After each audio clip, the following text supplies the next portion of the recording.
Бисмилля. Құдайым жарылқайма көптен аздан, ойым бар келсе күшім қағба қаждан, жарандар құлақ салып тыңдасаңыз, азырақ сөз қозғайын миғраждан демекші Мазкур Шүпкөпейұлы атамыз. Бүгінгі тақырып миғраждың төңірегінде болады. Миғраж ол жалпы шариғатта белгілі қасиетті түндер бар ғой. Енді Құранмен бекітілген қадір түні бар, содан кейін миғраж түні бар. Бүгінгі сол миғраж түніне қатысты. Миғраж енді екі түсінік бар. Бірінші Исра уәл Миғраж деп айтылады. Араб тілінде Исра деген Мекке қасиетті Қағбадан Иерусалимдағы Ақса мешітіне түнгі бір жүріп саяхат жасауы, ол да белгілі кереметтерге толы оқиға.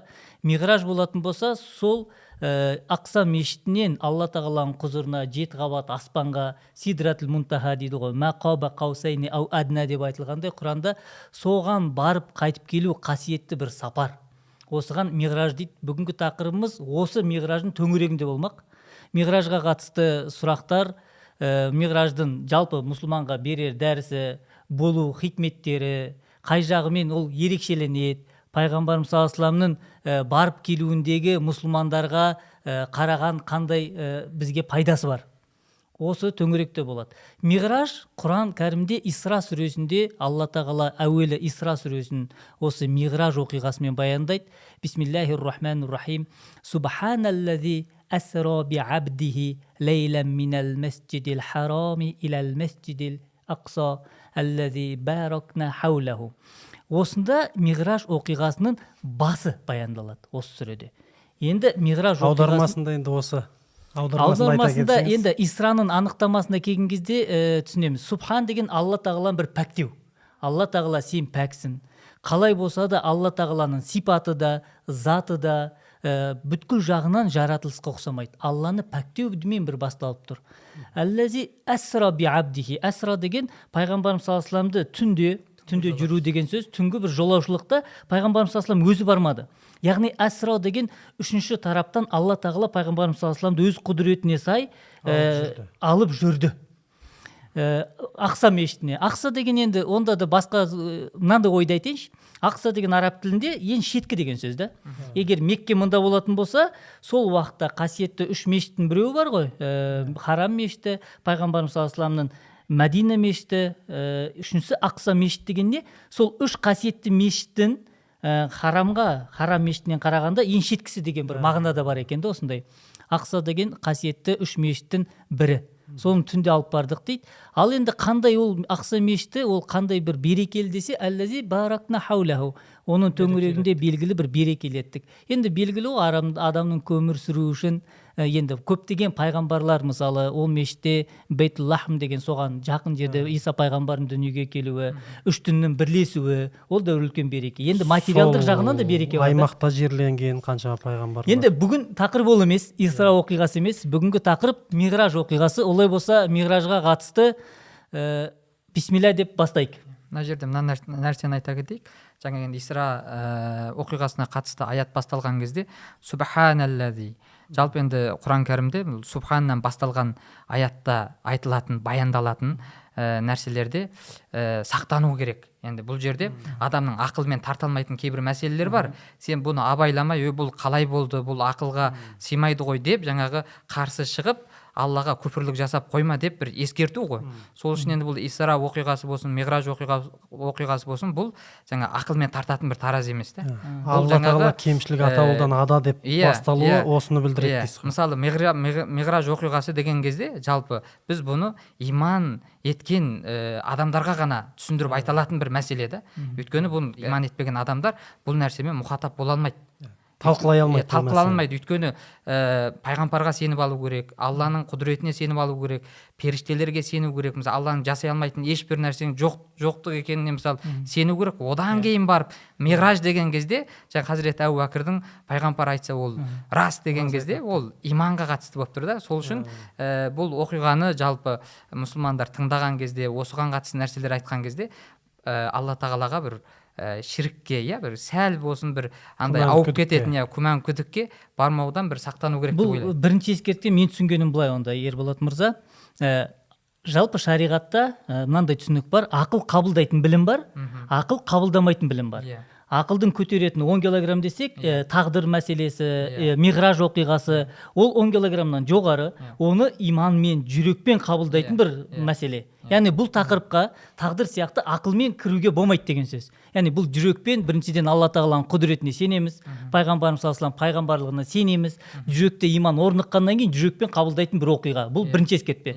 Иман көтеретін нәрселер, өйткені ол расымен ақ бұл оқиғаны қарап отырсақ, қатарда қарапайым адамның өзін күмәнге қалдыратын бір оқиғалар орын алады. Құбылыстар бар. Сол жерде мысалы жаңағы кейбір осы оқиға орын алған кезде сахабалардың өзінің арасында сондай бір оқиғалар болады ғой, бұл рас па, әлде басқа ма деген сияқты араларында. Тіпті енді бұл оқиға орын алған кезде көп қиыншылықтарды бастан өткеріп жатқан кездер ғой. Пайғамбарымыз саллаллаху алейхи вассалам басынан да қаншама қиындықтар өтті, жақын адамдар қайтты, мұсылмандар да қаншама қиындық көріп жатыр. Осындай сәтте келемеждің көкесін көріп жатыр, осындай нәрселерді көріп жатқан кезде келіп пайғамбарымыз міне мен жаңағыдай Алланың дәргейіне барып келдім деген кезде бұл үлкен бір соққы бір жағынан болды жаңағы сахабаларға.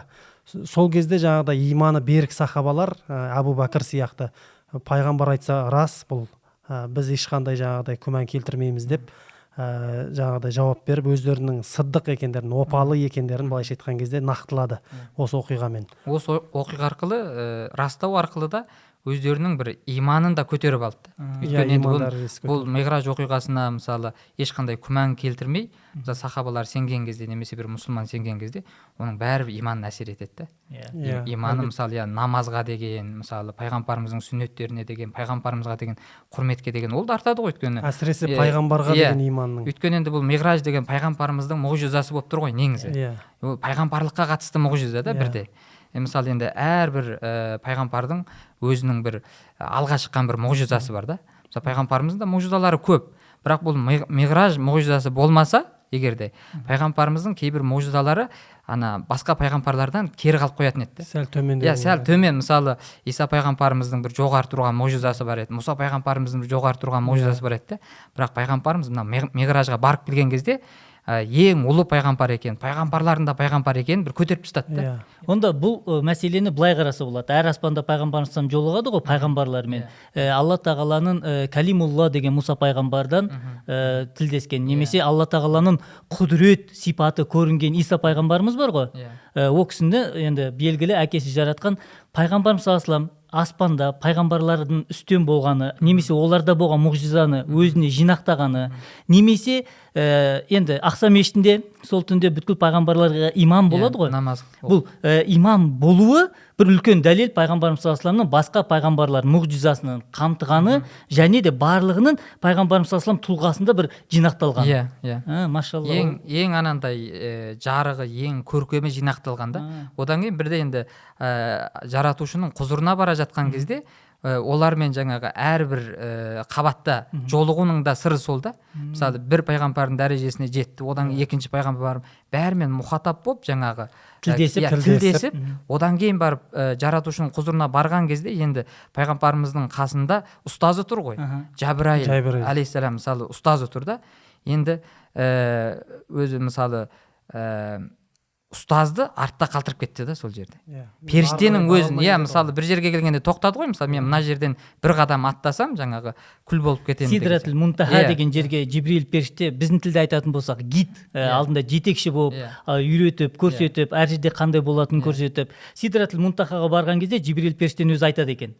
Пайғамбарымыз саллаллаху алейхи вассалам құрметті, маған арғартай рұқсат жоқ. Егер бір қарсы жүретін болсам, мен жанып кетем деп. Сол Сидратул Мунтахадан Алла тағаланың құзырына тіпті Жибрил періштенің өзі өте алмаған жерге пайғамбарымыз саллаллаху алейхи вассаламға рұқсат етіп, арғартай Құдайдың құзырына барған. Ол енді Жабраил алейхиссалам да мысалы періштелердің төресінің біреуі ғой мысалы. Сол кезде мысалы ғалымдар бір таразы қойған ғой.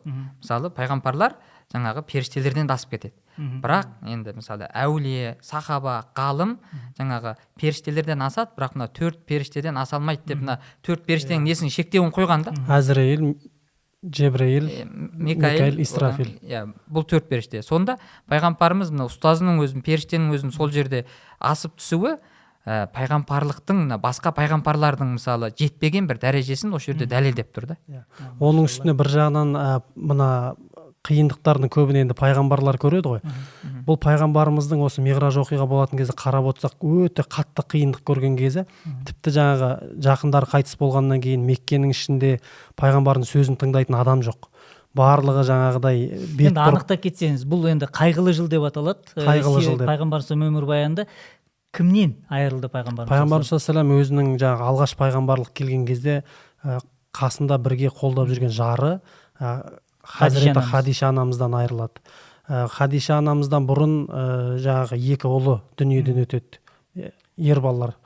Бұлар дүниеден өткеннен кейін де пайғамбарымызға ауыр соққы, жаңағыдай бұл енді ұрпақсыз қалады деп сөйтіп жатқан кезде Әбу Талиб көкесінен айырылады. Тірегі болған, жәрдемшісі болған жаңағы Меккенің атқамінерлерінен қорғап жүрген жаңағы көкесі. Сол кісіден айырылады. Сол кезде қатты жаңағы қапаланып, енді бұл Меккеде, бұл аймақта мені тыңдайтын ешкім қалмады ау деп Таифқа барады ғой. Таифқа барған кезде сол жерде пайғамбарды жаңағы Таифтың адамдары тастың астына тас боран жасап, таспен атқылап, жаңағы аяғы қаннан сырғанап, кебісі қанға толып, сөйтіп қашып шығып жаңағыдай жатқан кезде осы пайғамбарымызды бір жағынан Алла тағала қолдау үшін, сені адамдар басқалар тыңдамаса да, сен ол адамдарға дәл қазіргі уақытта имам бола алмасаң, міне сен мына пайғамбарларға имамсың, сенің дәрежең бұлардан да жоғары, сен мойыма, сен жасыма деген бір жаңағыдай жұбату десек болады бұл оқиғаны. Бұны Ибрахим пайғамбардың оқиғасы бар ғой, соған бір өлшесе келетін сияқты. Ибрахим алейхиссалам айтады ғой, Алла тағала Аллахумма арини кейфа тухил маута деп. Аллахым маған көрсетші, сен өлілерді қалай тірілтесің деген кезде Алла тағала сұрақ сұрайды. Афалам туъмин, сен иман етпейсің ба, сенбейсің ба деген кезде Ибрахим пайғамбар бәлә вәләкин лиятмаинна қалби дейді. Мен әлбетте иман етем, алайда жүрегім нық отыру үшін, орнығу үшін.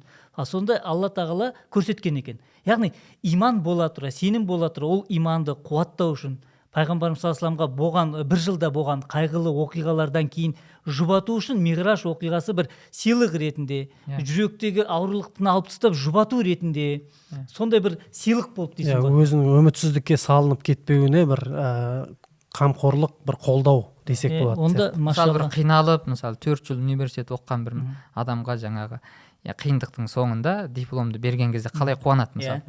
Ол айтады ғой, қиналған дұрыс болыпты, осыншама шаршаған дұрыс болыпты, жемісін көріп жатырмын дейді. Пайғамбарымызда да тура сондай болды да, өйткені мұсылман жаңағы басына емтихан келу арқылы, мысалы қиналу арқылы піседі ғой мысалы. Енді пайғамбарымыздың басына ешқандай бір қиындық келмей миражға көтерілетіндей дәрежеге келе салу деген, ол да кейін пайғамбарымыздан кейін келетін мұсылмандарға бір не сияқты көрінеді, жаңағы бір жеңілдік сияқты көрінеді.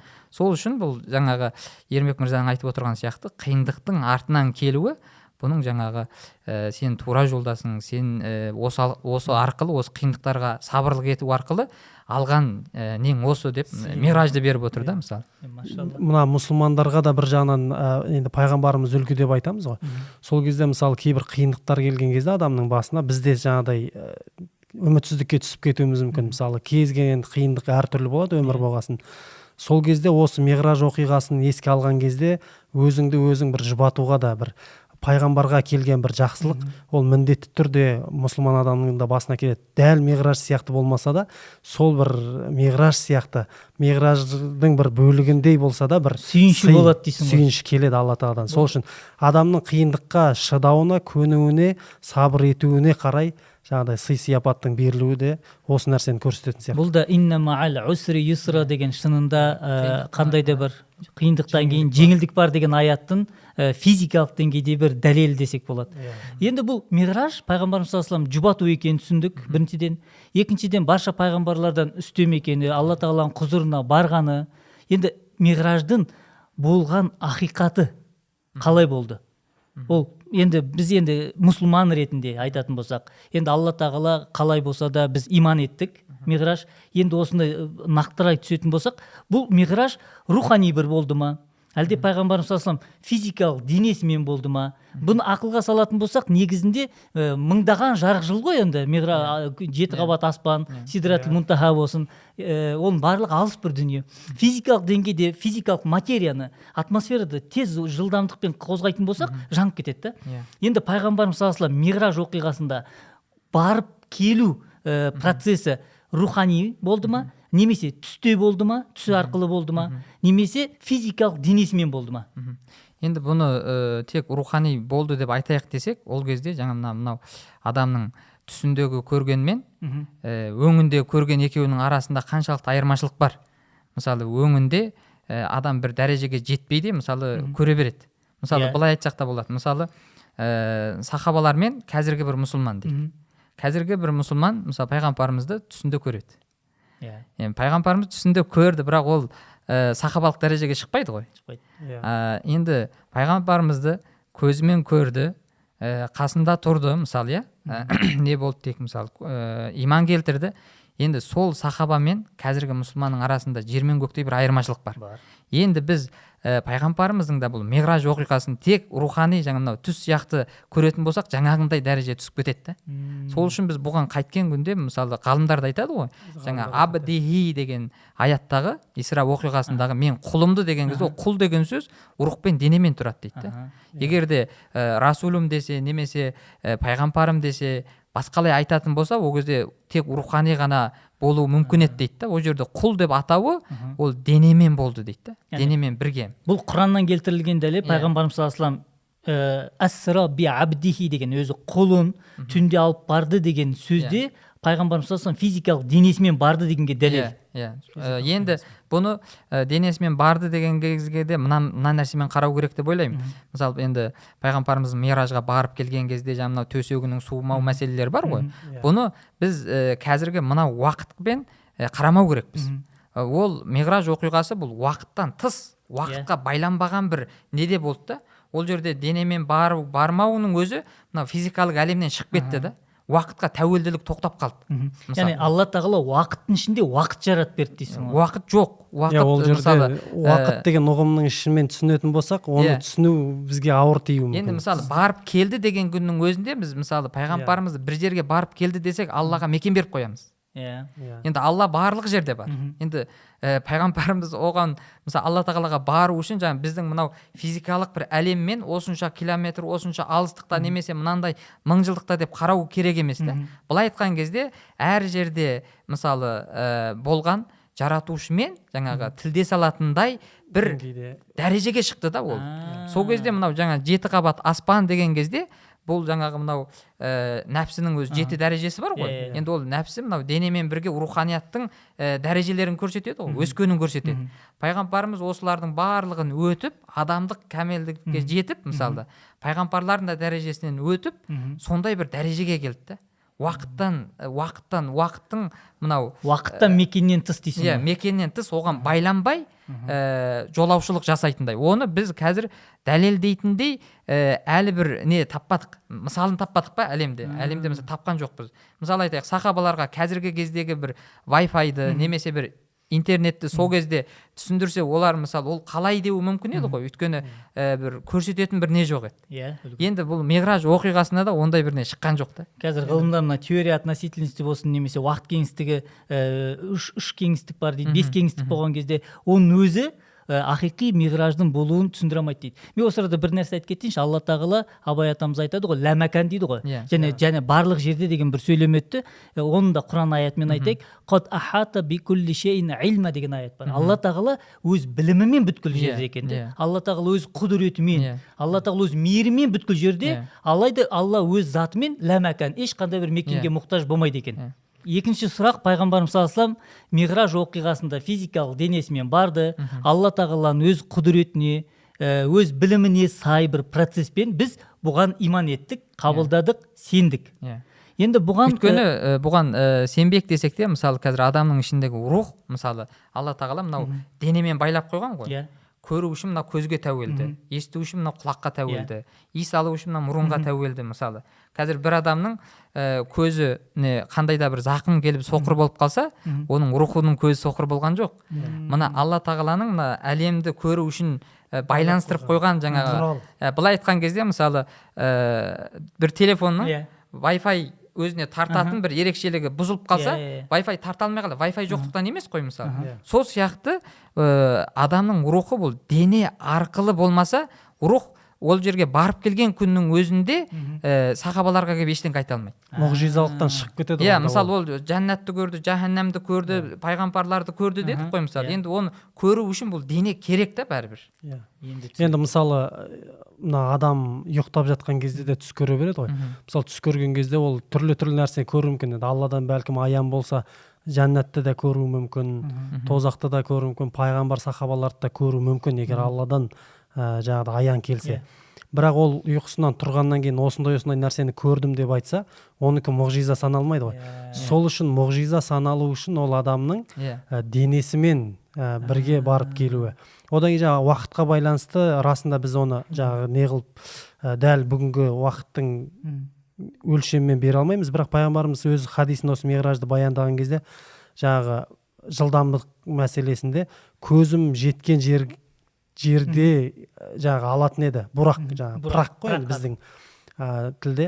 Сол пыраққа мінген кезде ол бір аттаған кезде көз жететін жерге дейін алатын еді деп айтады. Енді өзі барынша сахабаларға жеткізу. Сол кездегі тілмен, сахабалардың сол кездегі түсінігімен, қабылдай алатын немен, сондай немен тілмен жеткізіп тұр ғой. Бірақ енді қайтып келген кезде жаңағыдай төсегі де суымаған, тіпті жаңағы есіктің жаңағы ол кездегі тұтқалардың қандай екенін беймәлім, бірақ сол тұтқасының өзі сол қозғалған қалпында қалған. Демек уақыттан тыс Алла тағаланың құдіреті, біз мысалы қас-қағым сәтте болып кеткен. Біз мысалы бір түннің өзі бір 8-9 сағат бір адам ұйықтайтын болса, соның бір аз бөлігінде қаншама жерді көріп келеді. Сол сияқты бұл Алла тағаланың бір жағынан құдіретін көрсетеді. Жаңағыдай сендер қанша уақыттың ішінде жүрсеңдер де сендерден тыс басқа әлемдер бар екенін, сендер ғана екенсіңдер бұл уақытқа тәуелді болып тұрған деген сияқты бір құдіретті көрсетеді. Енді пайғамбарымыз саллаллаху алейхи оқиғасы болды. Енді пайғамбарымыз екінші сұрақ, денесімен ол миғраж іске асты дедік. Енді осы миғраждың ақиқаттарына келген кезде немесе бізге беретін дәрістері бар ма? Не үшін миғраж болды? Енді пайғамбарымызға бір жұбату болды. Онда біздің де миғражымыз бар деген сөз ғой. Біздің де бір қайғылы оқиға болған кезде кейінгі артынан келген сүйіншіні онда мұсылманның да бір миғраж деп айтсақ болады. Енді осы миғраждан мұсылмандарға қандай дәріс бар? Енді бәріміз білеміз, мына қағиданы пайғамбарымыз саллаллаху алейхи вассаламның әрбір сөзі, дұға жасағаны ол бізге ұстаз ретінде болды. Пайғамбарымыз саллаллаху алейхи вассалам басынан өткен әрбір оқиға қияметке дейін жалғасатын үммет, мұсылман үмметшілігіне бір дәріс форматында. Қалай болса да пайғамбарымыз саллаллаху алейхи вассалам әрбір ісінен, әрекетінен мұсылманға тиер пайдасы бар. Ал енді осы миғраж оқиғасын теориялық деңгейде түсінсек те бізге қандай дәріс береді? Енді адамның жалпы бұл әлемде қоғамда көп нелер бар, тұлғалық жағы бар да. Мысалы әке болып тұрып, онымен қатар мысалы бір жерде басшы болуы мүмкін. Онымен қатар біреудің досы болуы мүмкін. Біреудің күйеуі, біреудің күйеу баласы, мысалы тұлғалық нелер көп та. Бұлардың барлығында бір нелер бар, дәрежелер бар да. Енді мысалы пайғамбарымыз пайғамбарлық дәрежеде пайғамбарлықтың ең шыңына жеткен болса, бұны үлгі алу арқылы Хазіреті Әбу Бәкір мысалы жомарттықта шыңына жетті. Ол былай қазіргі біздің тілмен айтқан кезде рекорд. Қазір мысалы 1 минутта немесе жаңағы 100 метрді қанша секундта жүгірді рекорд қойып жатыр ғой, бұның ақиретке қараған жағы жоқ. Енді ақиретке қараған әрбір істің де рекорды бар да. Бірақ бұны бүгінге дейін ешкім бұзған жоқ болуы мүмкін Хазіреті Әбу Бәкірдің жомарттық жағында. Ол ода миражға жеткен. Мираждық өзінің сол жомарттық жақтан да. Хазіреті Омар мысалы әділдік жақта бір өзінің миражына жеткен да. Тура сол сияқты біз де қазір енді өзіміздің тұлғалық жағымыздан айтайық, мысалы ұстаз болсақ, мұғалім болсақ, немесе бір жерде басшы болсақ, немесе бір қызметші болсақ, немесе күйеу болсақ, жаңа отағасы болсақ, сол неде ең шығына қарай ұмтылу бізде бір мақсат болу керек. Демек мынандай миғраж дегенді рухани бір жетілу, көтерілу, тек даму. рухани емес, жаңа денені қосып отыру керек. Біз Иә. әйтпесе мына денені қоспасақ, тек рухани ғана дамып кететін болсақ, біз қазіргі мына дүниемен кері байланыс қалып үзіліп қоямыз. дүниемен Иә, байланыс үзіліп дүниемен кетеді. байланысымыз үзіледі, жаңағы білімде қалып қоямыз, Иә. технологияда қалып қоямыз. Бәлки біздің жаңағы. соңғы бірнеше ғасырда артта қалуымыз исламда пайғамбарымыздың өмір баяндағы болған оқиғаларды теориялық деңгейде қабылдадық, тек рухани. имани деңгейде қабылдадық, Иә. практикалық деңгейде Иә. қабылдамағаннан болды. Содан артта қалушылықта бәлкім содан Сол үшін мысалы пайғамбарымыздың жаңағы миражға денемен көтерілуінің астына жатқан сыр, рухани дәрежесіне сай келетін денесінде ол тәрбиелеп отырды да. Аз жейтін кезде аз жеді, аз ұйықтайтын кезде аз ұйықтады, мысалы. Мөлшерін көрсетті. Иә, мысалы кейбір нәпсани нелерін дүниеге байлап қойған жоқ. Ал енді бір адам дейік, мысалы қаншалықты ғалым болсын, бірақ мынау дене жағынан спорт жасамаса, тамақ қорлықты тоқтата алмаса, иә, мысалы кейбір нәрсеге байланып қалса, мен ойлаймын ол ғалымдық дәрежеде мираждың несіне жете алмайды. Бәрібіріне байланып қалады. Жан-жақты шыңдау демек керек. екі нәрсені қатар алу керек Иә. деген бір не шығатын сияқты, ғибрат шығатын сияқты, иә, осы жерде. Өйткені мысалы руханиятта бір не жоқ қой, қартаю, немесе жаңағы әлсіреп қалды, шаршап қалды деген нәрсе жоқ. Мысалы бұған бір мысал берейін. Мысалы спортты жақсы көретін адамдар болады. Мысалы жүгіргеннен ләззат алатын адам болады. Бұл неге жүгіргеннен, спорттан ләззат алады? Өйткені рухта ол бар. Спорт жасау, иә, жаңа адам өзінің былай тірі ұстау бір ерекшелік бар да. Енді денесін соған сай, мысалы, еш ақсатпай үнемі жүгіріп жүрген кезде денесі де оны қалайды да. Сосын ол істі істеген кезде сіз айтпай, сіз мысалы бұда сауап бар демей ол істей береді. Ал енді бір адам дейік, мысалы, намаз оқыған кезде шаршаса, намазды жалқауранып оқыса, намаздан ләззат алмаса, демек бұл адамның денелік жағынан бір кедергі тұр. Не көп ұйықтап жатыр, не көп жеп жатыр, немесе жаңағы білмеймін күнә істеп жатыр, иә, күнә бар. Сол үшін ол денесі анау иман дәрежесіне әлі шыға алмай жатыр. Яғни дини, руханият, психология, сезімдер, нәпсі бәрі гармонияға келген кезде қандай іс атқарсаң керемет болады. И сол нәтижесі біз шыңына шығуды миғраж деп атаймыз ғой. Енді осы жерде мына нәрсе де еске түседі да, мысалы осы сөзіңді қысқартсаң, өйткені келесі тақырыпқа өтсе керемет. Иә, христиандарда жаңағы не бар ғой, ақыретке қатты мән беріп дүниені тәрк ету бар. Немесе жаңағыдай мына яһудилерде дейміз ғой, пайғамбарымыз кезінде оларда ақыретті тәрк етіп дүниеге деген бір нәрсе бар. Баланс бұзды. Иә, балансты бұзған. Сол үшін жаңағыдай осы екеуінің ортасын көрсету үшін де бәлкім осы миғраж оқиғасы орын алды. Машалла. Енді біз жаңа Машһүр Жүсіп Көпейұлының жырынан, миғраж дастанынан бастадық немізді. Енді біз түсінеміз, қазақ әуелден бірнеше ғасырдан бері мұсылманбыз. Атамыз, арғы атамыз, қанша атамызды жатқа білген болсақ, 7 атамыздан бері біз мұсылманбыз. Олай болса миғраж оқиғасы тек қана арабтарға тән бір мәселе емес. Олай біздің аталарымыз да бұл тақырыпты көтерген, жазған. Біз қазақ аталарымыз, жазушыларымыз, ақын, жырау, дастандарымыз миғражға қатысты исламда бір ерекше орын алатын миғраж оқиғасына қатысты қандай ойлар болған, не жазып кеткен, бөліссеңіз. Енді бұл миғраж оқиғасына қалам тартқан жыраулар, басқа жаңағыдай дастандар бар. Соның ішінде ең көлемдісі осы Машһүр Жүсіп атамыздың миғраж дастаны деген. Бұл кісі негізі 70 бап деген бір өлеңдерден тұратын риуаяттар, дастандар бар ғой, түрлі жаңағы аңыздар, қиссалар. Осылардың барлығын әсіресе осы ислам тұрғысынан 70 бап деп жазып шыққан әрқайсысын өлеңмен.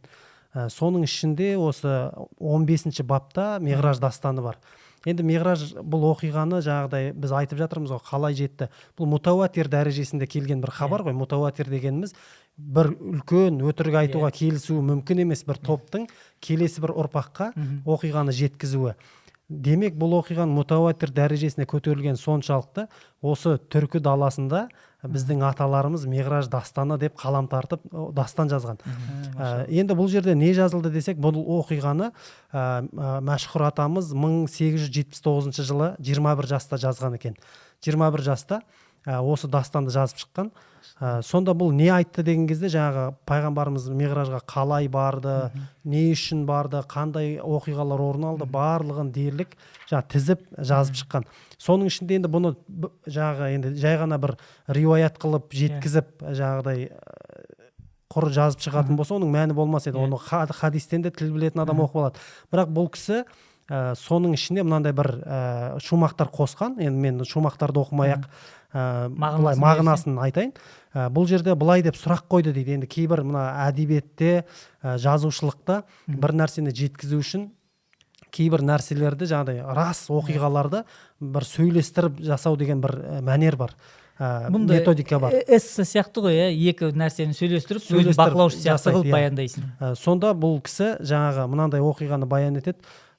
Енді Миғражға барған кезде пайғамбарымыз Алла Тағаладан сұрады дейді да, уа Алла, мен сенің дәргейіңе келіп тұрмын.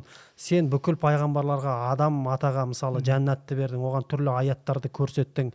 Нұх пайғамбардың қауымы мен топан судан құтқардың. Енді Ибрахим пайғамбарды оттан құтқардың, Сүлейменге жер мен көкті билеттің, Мұса пайғамбарға теңізді бердің, жардың көрсеттің деген сияқты. Осылай пайғамбарларды, Жүсіп пайғамбардың құдықтың ішін жәннат қылдың, Жүніс пайғамбарды үш қараңғылықтан құтқардың, Исаға Інжілді бердің деген сияқты, Дәуітке Зәбурды бердің, Айыпты дерттен айықтырдың деген сияқты. Пайғамбарлардың ерекшеліктерін айтып келеді да, енді маған не бар дейді да.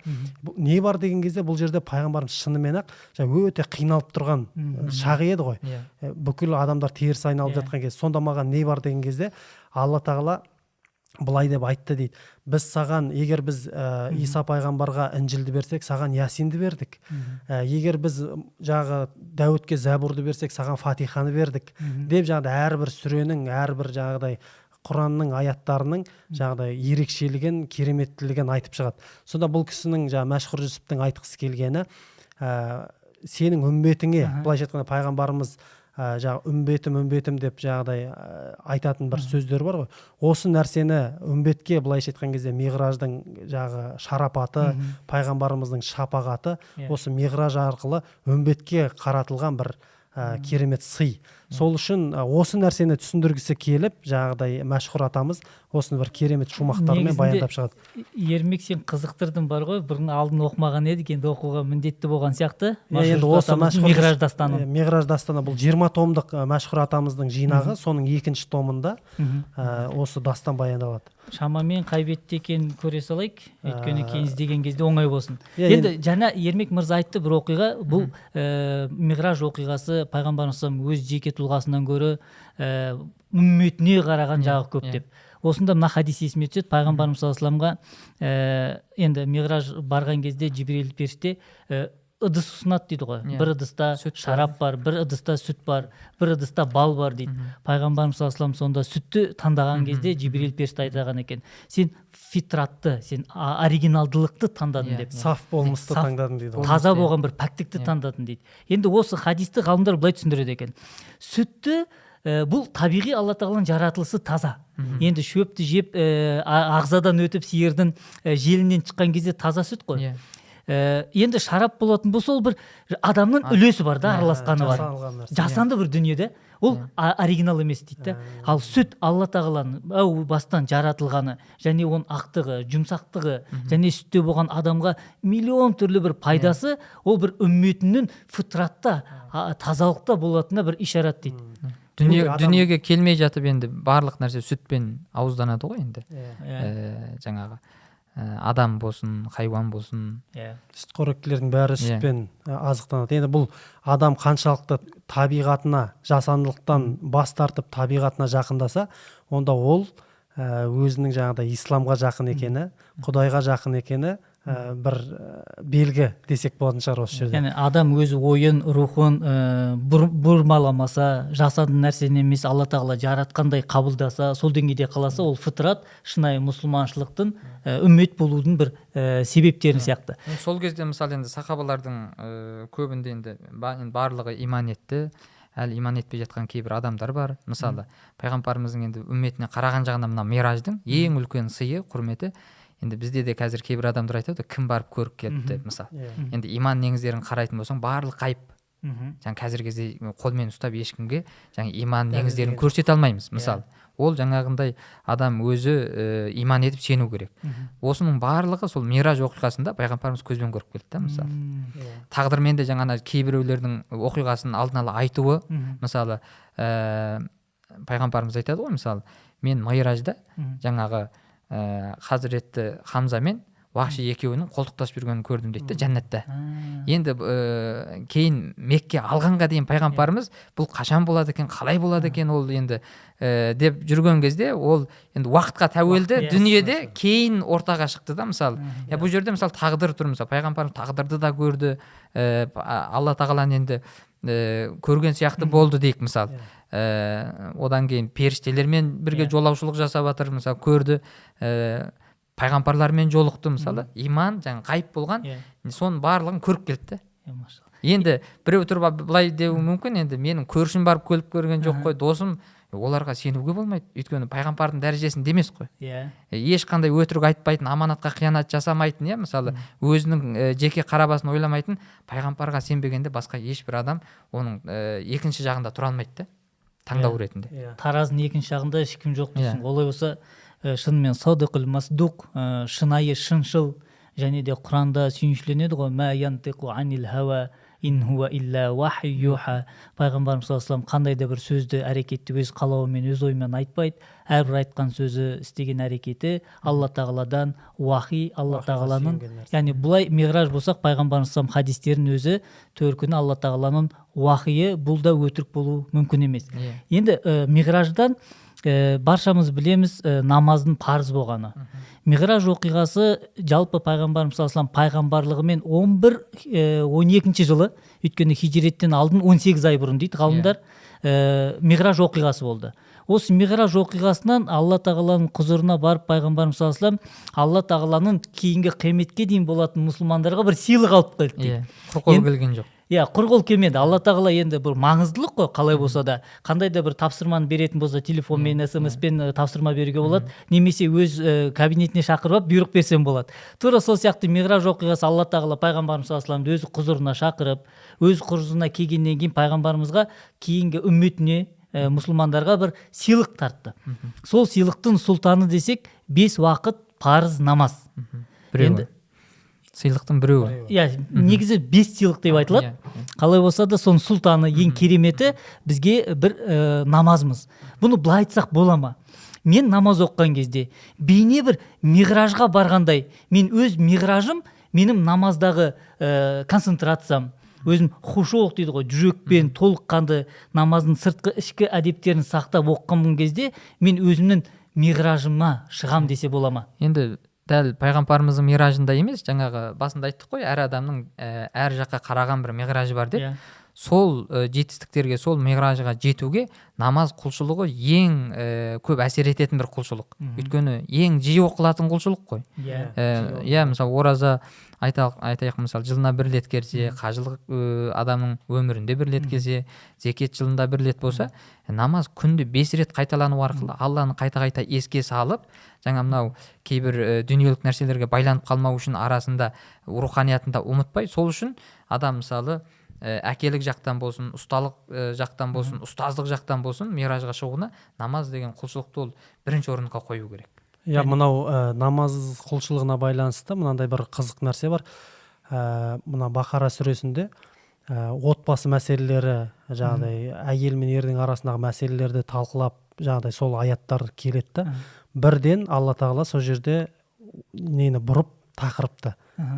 Орта намаздарыңа сақ болыңдар деген аят келеді. Сол кезде ғалымдардың арасында сұрақ туады, неге мына жерде аят бірден басқа тақырыпқа ауысып кетті деген кезде соны ғалымдар түсіндіреді. Ол ауысқан жоқ. Егер жаңағыдай мәселелер болса дүниедегі, соның бәрі намазда тұр. Егер сендер намаздарыңды дұрыстайтын болсаңдар, ол проблемалар шешіледі. Сол үшін жаңағы кейде біз басқа проблеманың жаңағыдай шешімін басқа жерден іздеп жүруіміз мүмкін. Сол үшін Алла тағала бәлкім миғражда сый ретінде біз осы дүниедегі мәселенің шешімі ретінде бізге намазды берді. Сол үшін бәлкім сабырмен, намазбен жаңағыдай Алладан жәрдем тілеңдер дегенінде бір мәні сонда жатқан сияқты. Сол үшін жаңағыдай 5 уақыт намаздың парыз болуы, және сол неде тұрған кезде енді пайғамбарымыздың бір үлкен мәселесі шешілген сияқты болды ғой миғражға шыққан кезде. Сол үшін мұсылман адамда намазға тұрған кезде мәселелерінің шешімін сол жерден қарайтын сияқты, Аллаға бір арқа сүйеп, я Раббым, мен сенің алдыңа келіп тұрмын, маған да пайғамбарымызға өзің жәрдем бергендей маған да бір жәрдем бер деген бір не жатқан сияқты. Месседж бар, ишарат. Одан кейін енді пайғамбарымыз бұл миғраж дәрежесінде ана бір әулиенің айтатын сөзі бар ғой, пайғамбар мен әулиенің арасындағы айырмашылық. Егер мен пайғамбардың орнында болғанда сол жерде қалып қоятын едім, кері келмейтін едім дейді ғой. Мысалы пайғамбарымыз үмметіне деген махаббатынан, үмметіне деген мынау мейірімділігінен сондай жаңағы дәрежеден біздің дәрежеге түсіп тұр. Енді оны түсіну үшін, мысалы сіз өзіңізден дәрежеңіз дейік, мысалы, өте төмен бір дәрежедегі адамдармен бірге өмір сүру, олармен бірге сөйлесу адамға негізі қиын ғой. Сол үшін пайғамбарымыз миғраждан құр қол келмеу арқылы енді араларыңда біреулерің әулиелікте ең жоғарғы дәрежеге шығып кетсеңдер, ғалымдықта ең жоғарғы дәрежеге шығып кетсеңдер, мынау арттағы жаңағы ұмытпаңдар, оларға бір сый сияпаттарың болсын, оларға да бір үлестерің болсын осы шыққан дәрежелеріңнен деп бізге бір үлкен бір не беріп тұр да, ана жерде дәріс беріп тұр да. Сол үшін егер мені үлгі тұтатын болсаңдар, қарапайым адамдарды да ұмытпаңдар деген бір жаңағы не бар, ғибрат бар. Енді бір миғраждың дәлелі ол жаңағындай ғой, тек адамның қара басына ғана пайдалы болып қалып қойса, халыққа пайдасы жоқ болса, оның не пайдасы бар деген сияқты. Жеке өз басы бір мұғжиза көрсетті, сол кезде халық көрді, енді үмбетке не пайдасы бар деген бір сұрақ туады. Бұл онда біз жаңағы сөзден әулиенің, мен егер миғражға барсам жәннатты көріп, Алла тағаланың құзырында болған кезде жерге қайтып келмес едім дейді ғой. Бұл енді бір альтруизм ғой. Өз жеке басын емес, кейін Меккенің төңірегінде қалған мұсылмандарға, былай айтқан кезде жахили дәуірінде ғой, пайғамбарымыз саллаллаху алейхи ва саллям қанша еңбек етті, тер төкті. Сол пайғамбар, былай қарасаң енді бір академиктің статусында екінші класқа дәріс беру сияқты ғой. Пайғамбар саллаллаху алейхи ва саллям өз деңгейінде меккелік жахили дәуірінен шыққан адамдармен оларға бір ақиқатты түсіндіру өте қиын болды. Сонда да келіп өз миссиясының хаққысын берді. Бізде бұған екінші бір үлкен дәлел десек қателеспейміз. Бұл да мұсылманшылықтың нышаны альтруизм. Осы арадан байқауға болатын сияқты. Енді миғраж оқиғасы болды. Пайғамбарымыз саллаллаху алейхи ва саллям енді біз енді айттық, намаз деген сыйлық болды дедік. Басқа да сыйлықтар бар. Қандайды айтса болады. Және де бізге қазіргі бүгінгі таңда 21 ғасырдағы мұсылмандарға қалай оны түсініп, қайтып өмірімізге енгізіп, қандай бір параллель өткізуге болады осы жалпы миғраж оқиғасына? Сол миғраж түнін айтып жатсыз. Миғраж түнде болған қандай кереметтер бар? Біз енді жеке-жеке тоқтамадық қой. Соның біреуін есіне алып, сол бүгінгі таңнан бір қандай шағылысы бар? Біреуін еске алатын болсақ, ең енді мұсылмандар үшін ең үлкен мынау құнды сыйлық деп қарайтын болсақ, жаңа ла иляха иллалла Мұхаммад расулалла деп айтқан бір мұсылманның түбінде бір жәннатқа кіруі да. Бұл екінші сыйлық. Бұл екінші сыйлық. Енді мысалы бұл мысалы пайғамбарымызды да қуантқан бір сыйлық. Енді сіз біреуге сыйлық алған кезде өзіңізге де ұнау керек қой, мысалы. Сонда пайғамбарымыз енді дүниеге келген кезде үммети деп дүниеге келген болса, бүкіл қайрат жігерін солардың мұсылман болуына жұмсаған болса, бұны қуана алып келді. Сол үшін біз бірінші жаңа иманымызды ла иляха иллалла деп не істесек, бір жаңартып, бір иман ететін болсақ, одан кейінгі мақсатымыз сол иманды жоғалтып алмау үшін, содан айырылып қалмау үшін, жаңағы соған кедергі болатын нелерден алыстап, жаңағы миғражға қарай жақындау керек бізді. Бұл екінші сыйлық пайғамбарымыз саллаллаху алейхи ва саллямға миғражда берілген. Мен есіме тағы бір сыйлық түсіп тұр. Ол былай, пайғамбарымыз сымға айтады ғой, қандай да бір мұсылман дейді, сенің үмметінен бір жақсы амалды ниет етіп, істемей қалса оған бір сауап жазылады дейді. Ал егер істеген болса, онда 10 сауап жазылады дейді. Егер пайғамбарымыз үмметінен бір мұсылман белгілі бір жаманшылықты істеймін деп ниет етіп, және істемеген болса, оған ешбір күнә жазылмайды деген бір сыйлық. Бұл да бізге пайғамбарымыз сүйіншілеген сүйіншілерінің бірі дейікші. Жәннатқа кірудің бір жеңілдігін көрсетіп тұр ғой, мысалы. Ла иляха иллаллах деген сөздің қадірін кейбір адамдар білмесе де, оның қадірі, салмағы Алланың құзырында өте жоғары дегенді білдіреді. Осындай массаж бар. Енді жаңағы ат-тахият дұғасы да осы миғражда болды ғой. Бұл да бір сый. Былайша айтқан кезде бұның мағынасына кішігірім тоқталсақ, Алла тағала пайғамбарымызға сөйле деп дәргейіне шақырып айтқан кезде ат-тахияту лиллахи уассалауату ат-тайибат деп айтады ғой жаңағыдай. Көркем сәлемдер, көркем салауаттар Аллаға, сыйлықтар, құлшылықтар барлығы Аллаға арналады деген кезде ассаламу алейка айюхан наби ва рахматуллахи ва баракатух деп айтады. Саған сәлем болсын ей наби, Алланың берекесі болсын, рахметі болсын деп сондай Алла тағаланың тарапынан сондай жаңағыдай жауап беріледі. Сол кезде пайғамбарымыз саллаллаху алейхи вассаламның ең керемет жаңағыдай сыйдың үлкені ассаламу алейна ва аля ибадиллахи салихин деп айтады ғой. Сәлем жаңа бізге және бізден кейінгі салихалы жаңағыдай кісілерге болсын деген сияқты. Сол кезде барып періштелер тұрып жаңа пайғамбарымыздың жаңағыдай үмбетім деген жаңа сөзге лайықты пайғамбар екенін растап ашхаду анна мухаммадан абдуху ва расулух деп жаңағыдай өздерінің куәліктерін айтады. Демек бұл жерде де дәл жаңағы сияқты қандай да бір сый сияпат немесе қандай да бір ілтипат жоғарғы жақтан келген кезде қара басының қамын ғана ойламай бізден кейінгі салихалы адамдар бар деп жаңағыдай бөлісу, былайша айтқан кезде Алла тағаланың сәлемін өз жеке басымен қабылдамай кейінгі салихалы ұрпаққа бұрып уайымдаған. Сол нәрсені жаңағыдай уайымдап оларға да болса екен деген бір іште бір арман, ниет, тілек жату. Енді студентпіз ғой, бір әңгіме айтып берейінші. Ат-тахият дегеніміз негізі пайғамбарымыз саллаллаху алейхи вассалам және ұлы жаратушы және періштелердің арасында болған диалог екенін түсіндік. Біз әр намазда, әр 2 ракағаттан кейін отырыста оқимыз. Енді студент кезімізде енді айтасың ғой бауырларына, мен дұға жасап қой, жақында емтиханға кіреміз деген кезде бір жігіт айтып еді, мен саған әрдайым дұғадамын дейді. Сұрақ менде емес дейді, сұрақ сенде дейді.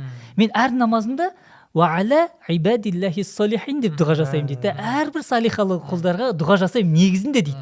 Сен сол салихалардың қатарына кіресің бе, кірмейсің бе? Ол саған қараған жағы дейді. Өзіңе байланысты. Шынымен пайғамбарымыз саллаллаху алейхи вассаламның үмметіне дерттенуі, осы Алла тағаланың сәлемін бізге бұруы, өз жеке тұлғасына қалтырмай, бұл үлкенді пайғамбарымыз саллаллаху алейхи вассаламның шынайы рахмет, мейірімділік, үмметке жанашыр пайғамбар екеніне бір дәлел екенін осынан байқауға болады. Енді мына жерде жаңағы сұрақ туып кетуі мүмкін, кейбір жаңағы көрермендердің арасында болсын, енді намаз 11 жылдан кейін немесе 12 жылдан кейін парыз болды ма деген сияқты сұрақ. Енді соған бір жауап ретінде айта кететініміз, намаз негізінде оқылып тұрды ол кезде. Бірақ парыз деңгейінде бекітілмеген. Әркім жаңағыдай кейбір деректерді айтады ғой, таң намазымен екінті намаз оқылатын еді деген сияқты. Ракаттары бөлек еді, уақыттары бөлек еді. Бірақ Ибрахим пайғамбарының намазындай намаз бар еді, оны оқып жүрген еді. Сол 10 жыл өткеннен кейін шамамен 11 жыл 12 жылда осы Миғраж оқиғасында намаздың уақыты да, ракағат саны да жаңағыдай парыз болып бекітілуі осы кезеңде жүзеге асты. Яғни біз бүгін танитын, білетін 5 уақыт намазымыз осы Миғраж түнде болды. Оған дейін де Миғраж 5 уақыт парыз болғанша пайғамбарымыз саллаллаху алейхи вассалам Қағбада Ибрахим алейхиссаламнан мирасқа қалған намаздың форматы енді бил аши уәл ибкар дейді ғой Құранда, таңда және кешке оқып тұратын болған. Енді бұған кіретін болсақ, негізінде көп сұрақ бар. Біреуіне тоқталайық па, әлде осыдан басқа тақырып көтейік па? Менше сол енді қазіргі мұсылмандар миғражды қалай пайдалану керек, оны енді әркім өзіне қараған жағынан ғой. Әйтпесе біз миғражды қазір пайғамбардың дәрежесіндей бәрібір түсіндіре алмаймыз.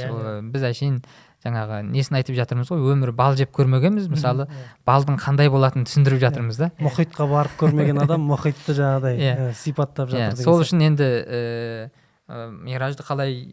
Миғраж шариғатта Ережеп айының 27-ші түні болған екен. Енді бұл Ережеп айы жыл сайын келеді. Енді былай қарасақ, Қадыр түнде қасиетті түн, мен қазір ойыма келіп отыр. Ол да егер ғалымдардың айту бойынша 27-ші Рамазанда болатын болса, тура 2 ай екен де арасында. Миғраж оқиғасы мен Рамазан оқиғасы, Қадыр түнінің арасында. Енді осы Ережеп айының 27-сінде Миғраж түн деген болсақ, күнін қайтеміз, түнін қайтеміз? Оған қатысты шариғатта бекітілген бір амалдар бар ма? Мысалы, Қадыр түнде Фатима анамыз сұраған кезде пайғамбарымыз бір дұға үйретеді ғой. Аллахумма иннака афун каримун тухиббул афва фаъфу анна деп, Аллахым сен кешірімдісің, әрі кешіргенді жақсы көресің. Олай болатын болса, бізді кешіре көр деген, әрі жомартсың деген. Яғни тура осы сияқты Миғраж түніне, Миғражда қатысты бір ғибадаттар, шариғатымызда бекітілген жақсы амалдар бар ма? Енді бұл шариғатымызда миғраж түні мынандай жамағат болып оқылсын деген сияқты бір арнайы міндет қылған құлшылық түрі жоқ. Бірақ әрбір жеке адам енді қарап отыратын болсақ, қасиетті түндер, қасиетті күндер деген бұл исламда бар нәрсе. Оны қалай өткізу, оны қасиетті қылып, біз өткенде Ережеп айына қатысты бас қосқан кезде де осы мәселені айттық. Өздігінен қасиетті болса да, оның қасиетін қабылдап алу адамға байланысты. Сол үшін бұндай түндерді бос өткізіп жіберуге де болады адамға. Ондай бос өткізіп жіберген адамға ол түн қасиетті түн болып саналмайды, әдеттегі бір түн сияқты. Ал егер сол түнді арнайы өзі жеке құлшылық ретінде, түнгі құлшылықтармен, намаздармен, енді ол жерде намаздың уақыты немесе саны шектеулі емес, қаншалықты дәрежеде оқығысы келсе, тіпті ол түнімен намазбен өткізсе де, ол түнді оған ешқандай бір шектеу жоқ. Бірақ әйтеуір сол миғраж деп айтып жатқан сияқты бір керемет өзінің миғраж дәрежесіне көтеретіндей деңгейде құлшылық жасауға шариғат шақырады. Түсінгенім, сол Ережеп айының 27-сі күндізін ораза ұстап, кешке таман Алла тағаланың өзі адам мұсылман өзі қалаған 2 рәкағат шүкір намазын оқи ма, тәубе намазын оқи ма, қаза намаздарын оқи ма, әлде таспих намазы деген бар ғой, соны оқи ма, қандай да бір намаз болса да өз қалауында. Енді исламның тыйым салмаған құлшылығы болса деген бір шарт қою керек та бұл жерде. Ол да рас. Мысалы ислам оразаның ұстамайтын өзі белгілі бір тыйым салған жері бар. Болды, бұның сыртында кез келген мұсылман кез келген уақытта ораза ұстай алады. Біреу тұрып бұндай күнде бұндай бір ораза жоқ деп айту керісінше ол дұрыс емес, мысалы. Одан кейін мысалы түрін өзгертуге болмайды. Жаңағы мысалы түске дейін ұстап ораза, одан кейін түсте бір ауыз ашып алып, кешке дейін бұндай не болмайды да. Тура сол сияқты мысалы 2 рәкағаттан мысалы қаншама намаз оқығысы келсе, адамға ол жол ашық. Яғни шариғатта сүннетте бекітілген оразаның түрі мен намаздың түрі сияқты дейсің ғой. Одан кейін енді бұндай қасиетті түндер, күндерді тек біздің білетін парыз болған құлшылықтармен шектеп емес, мысалы. Мысалы пайғамбарымызға қатысты, мысалы қайткен күнде Ережептің 27-сін күтіп отырмай, Ережеп бастала салысымен пайғамбарымыз өмірбаянын бітірсін, мысалы біреу. Өйткені миғражды кім жақсы біледі? Пайғамбарымыздың өмірбаянын жақсы білген адам жақсы біледі. Оны түсінеді. Жаңа Ермек мырзаның айтып отырған сияқты, пайғамбарымыз басына келген оқиғаларды білсе, сол уақытта Алла тағала қандай бір сый бергенін білсе, мына жерде оқып отырған бір мұсылман өз басындағы кейбір қиындықтарының артынан жемісін күтеді. Соған қарай жаңағы айтады, біздің басымызға келіп жатқан ештеңе емес екен ғой дейді, мысалы. Кімнен таяқ жеп жатырмыз? Айналайын екен ғой оның қасында. Оның қасында түк емес екен деген сияқты. Одан кейін мысалы керек болса пайғамбарымыздың бір хадисін жаттасын, соны өміріне өткізсін. Мысалы одан кейін бір әдеп, пайғамбарымыздың әдептерін бойына сіңірсін, мысалы. Сол үшін мен ойлаймын, жаңағы мынау халық енді 24 сағатымызда біз тек қана құлшылықпен емес, мысалы, семьямыз бар, жанұямыз бар, әке-шешеміз бар, достарымыз бар, мысалы, айналамыздағы жұмысшыларымыз бар, немесе бастықтарымыз бар. Солармен қалай байланыс құрамыз, солармен қалай мұсылманша өмір сүреміз, мысалы. Ертең біреу сыртымыздан қарап, мынау мұсылман екен деп айтатындай бір дәрежені біз осындай кездерде бір ескертіп, мен соның қай жеріндемін, қай левелдемін деп қарау керек қой, жаңа. Нәпсі әммарадамын ба, жоқ жаңағы жеті нәпсінің дәрежесін қайсында тұрмын? Илмел дәрежесіндемін ба, мысалы. Beginner'дан advanced'ың арасын қай жеріндемін дейсіңдер ғой. Соны бір менше көзден өткізіп, сол түнді соған қарай бір келесі жылға дейін бір мақсат қойып, мысалы. Енді осы арада түн болған кезде толық түнді таңға дейін отыру да шарт емес, өйткені келесі күн адамдардың жұмыстары болады. Бұнда маңызды біздің ниетіміз, отношение дейді ғой. Біз қандай мағына береміз? Бұл миғраж түн, мен миғражым болусын, мен де сол деңгейде бір сәждеге барып жыласам, Құран оқып бір жылай білсем, сол рухани деңгейде маған да бұл намаз, белгілі деңгейде намаз әр мұсылманның жеке персоналдық және өз имани деңгейіне сай келетін бір миғраж дедік қой. Олай болса, бұл қасиетті түнде Алла тағала сол иманның бір ләззатын, миғраждың бір дәмін сезетін деңгейде деп ықыласпен жақындаса, ол түн солай ашылады. Бірақ мына нәрсені ұмытпау керек. Енді осындай қасиетті түндерде, күндерде біз енді Құраннан таппасақ, хадистен таппасақ, біз амал жоқ әулиелерден іздейміз. Өйткені рухани саланың, мысалы айтайық, мамандар сол ғой. Біз барып бір физиктен сұрамаймыз, әуелі тек қана бір ғалымнан да сұрамаймыз. Өйткені ғалым кітаппен шектеліп қалады. Иә. Руханияға көп ашық болмауы мүмкін. Мысалы қаншама ғалымдар бар, мысалы әулиелік дәрежеде жоқ, мысалы әулиелік дәрежеде. Енді бір қарапайым бір әулие болуы мүмкін, осындай қасиетті түндердің бір кереметін көріп, иә, мысалы көріп, жаңа мұсылмандарға жан ашып, бірдеңкелер айтуы мүмкін, мынандай нәрсе істе деп, мысалы. Енді сіз бұны сырттан қарап отырып, бұл хадисте жоқ, Құранда жоқ деп бұны алып тастау, ол менше жаңағы мынау заңдылықтың өзіне келмейді де дүниедегі. Негізінде мен Ерболат мырза, мен былай түсіндім. Әулие өзі рухани деңгейінде, бір әулиелік статусында, кәдімгі қарапайым біз сияқты мұсылманға жетпейтін деңгейге барып бір кереметтерді көреді, соны барып бізге бөліседі дейсің ғой. Сонымен амал ететін болса, ол да дұрыс болады. Тартылыс күшін Ньютон айтты. Иә. Сеніп жүрміз, мысалы. Біз бұған хадис сұрап атқан жоқпыз, Құран сұрап атқан жоқпыз, өйткені ол соның маман етті. Физикалық көзбен көрді, дәлелдеді, не істеді. Енді рухани салада біреу тұрып, мына Алланың мына есімін осынша мәрте айт десе, мына аятты осынша мәрте оқы десе, оның бір білгені бар, көргені бар. Ол бізге физика және метафизика деген әлем бар ғой енді. Соның мысалы физиканы жаңағы өзіңіз айтқандай заңдылықтары бар.